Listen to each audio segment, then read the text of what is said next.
Assalamualaikum warahmatullahi wabarakatuh. Saya Maulana Rizky Arifudin, Prodi Teknik Lingkungan 2021, ingin meresum makalah bahan Blumbing 1 yang dimana untuk memenuhi tugas UTS Blumbing.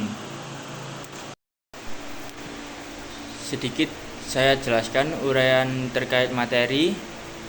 Hampir tidak ada dalam kehidupan kita yang tidak bersangkutan dengan pipa di rumah, atau perkantoran, atau rumah sakit, atau pabrik, dan lain-lain. Selalu terlihat adanya penggunaan pipa, baik untuk keperluan sanitasi, mandi cuci, pendingin udara, pemadam kebakaran, ventilasi, dan lain-lain, yang kesemuanya itu memerlukan pemahaman bagi setiap pengguna bahan agar tidak salah menggunakan pipa sesuai dengan peruntukannya, baik dilihat dari mutu, sifat karakteristik bahan yang dipakai. Di saat manusia dulu kesulitan membawa air dari sumber air ke rumah ataupun pemukiman mereka, dengan adanya pipa maka pekerjaan membawa air lebih mudah.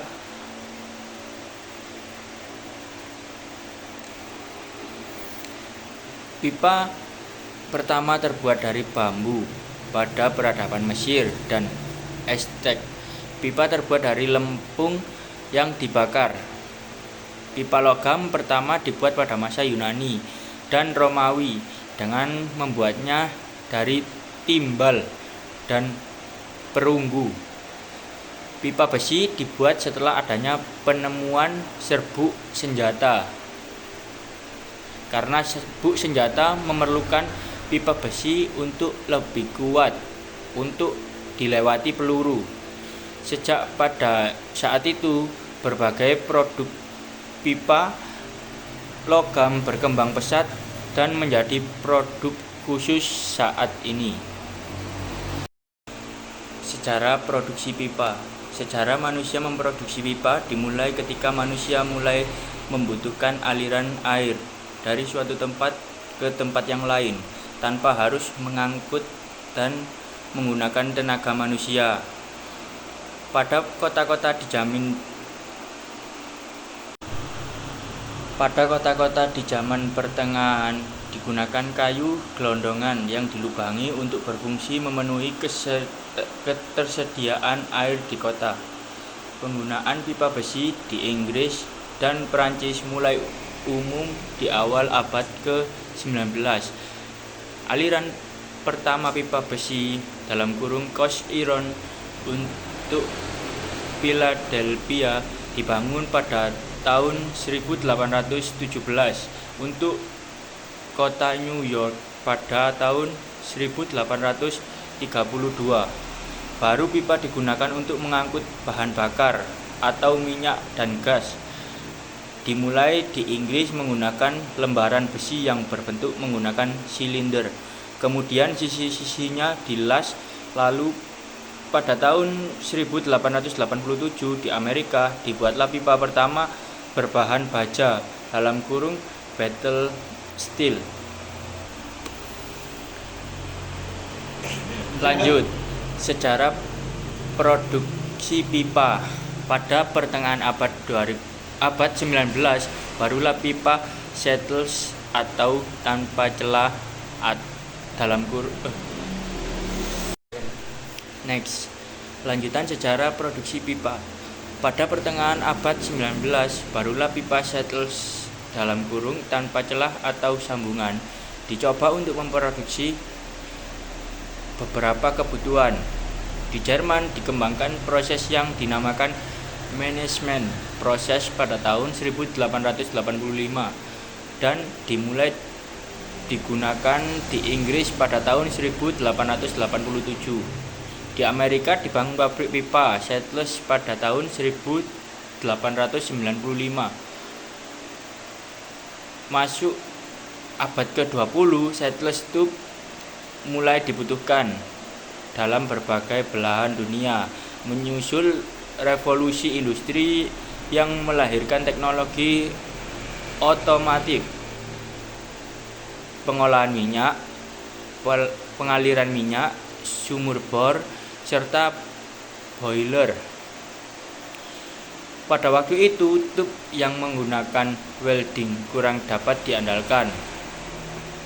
Produksi dan konsumsi dunia akan produk pipa besi dan baja mencakup hampir 14% dari penggunaan baja mentah di seluruh dunia, dan terus akan berkembang seiring dengan pertumbuhan industri serta meningkatnya populasi.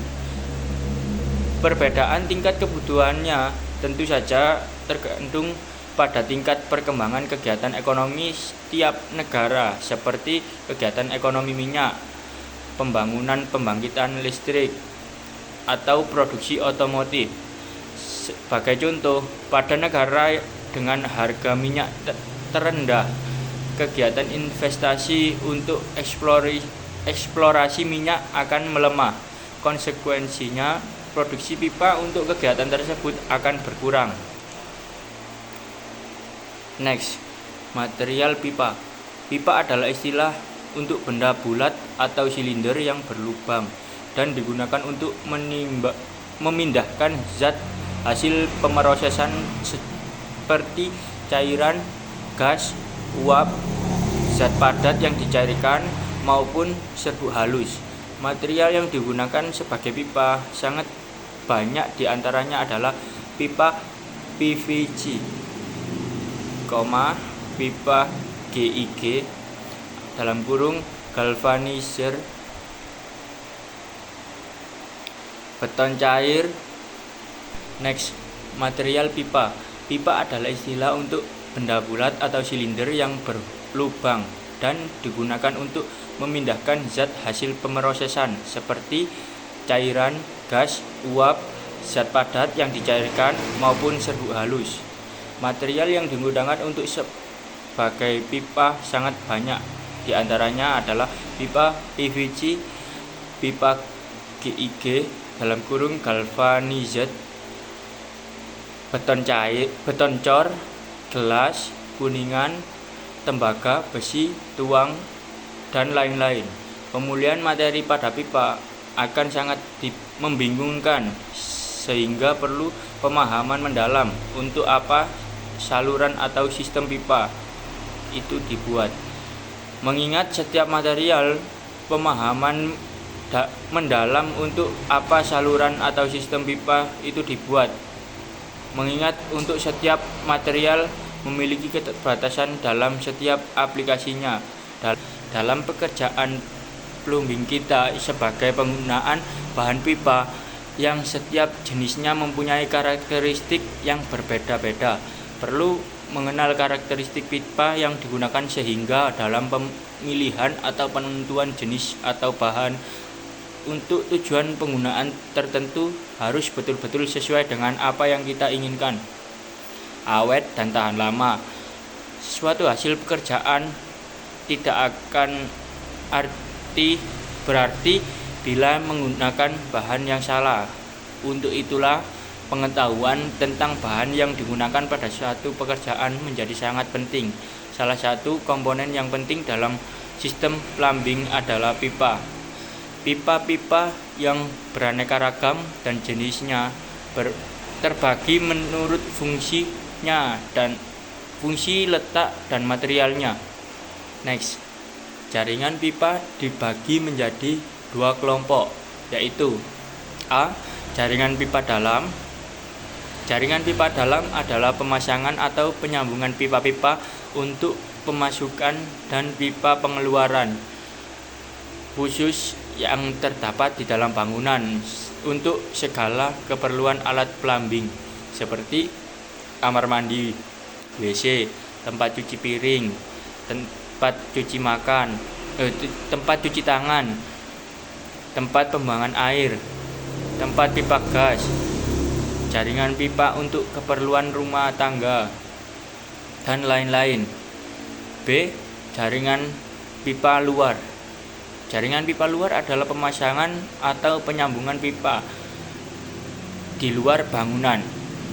Batasan tanggung jawab perawatan dan perbaikan kerusakan adalah sebagaimana berikut. 1.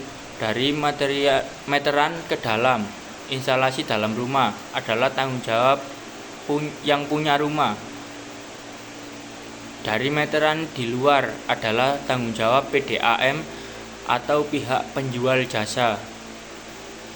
Jenis pipa dan ukurannya. Pipa mempunyai banyak ukuran, mulai dari yang terkecil dengan ukuran diameter 1/2 inci sampai ukuran yang terbesar dengan diameter 72 inci atau kira-kira 1,8 meter. Next, macam-macam pipa jaringan atau instalasi pipa ada 3 macam, yaitu pipa penghantar adalah pipa yang menghantarkan air dari sumber air di gunung, sungai atau sumber air lainnya ke reservoir atau bak kolam penampung. 2. Pipa induk adalah pipa yang mengalirkan air dari reservoir pada jaringan pipa di dalam kota untuk sampai ke rumah-rumah. 3. Pipa bagi atau distribusi adalah pipa yang mengalirkan air ke rumah-rumah atau ke konsumen. Next, bahan-bahan pipa. Untuk pipa penghantar dan pipa induk: 1. Pipa besi tuang, pipa baja, pipa beton, pipa PVC (polyvinyl chloride). Selanjutnya pipa asbesmen. Selanjutnya pipa stainless steel. Terus yang B untuk pipa pembagi atau distribusi, pipa galvanis. Yang kedua pipa PVC. Yang ketiga pipa tembaga. Yang keempat pipa besi tuang. Yang kelima pipa kuningan. Yang keenam pipa timah hitam. Berikut bisa dilihat sendiri gambar macam-macam pipa. Yang pertama pipa PVC, yang kedua pipa tembaga, yang ketiga pipa galvanis, yang keempat pipa kuningan, yang kelima pipa baja, yang keenam pipa HDPE, yang ketujuh pipa stainless, yang ke-8 pipa beton, yang ke-9 pipa PP. Sekian, terima kasih untuk presentasinya. Bila ada tutur kata yang kurang berkenan, mohon maaf.